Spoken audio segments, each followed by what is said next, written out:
Case పెట్టాలి. రేవంత్ రెడ్డి పైన ఎందుకు కేసు పెట్టాలి? అప్పుడు కేసీఆర్ మీద పెట్టలేదా?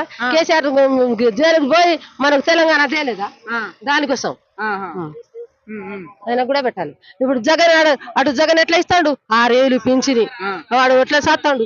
వాళ్ళ మహిళా సంఘాలకు మహిళలు ఇస్తలేరా? బొచ్చెడు పైసలు ఇస్తారు. మీరు ఎందుకు ఓడగొట్టిందమ్మా? మేము ఎందుకు ఓడగొట్టిరే? అయ్యో అందరి జనంలో మన చేతులు లేక 9 ఏళ్ళు చేసిండు కదా, ఒక 7 ఇటు చేయాలని మాయ మాటలు చెప్పి అండబడ్డాం.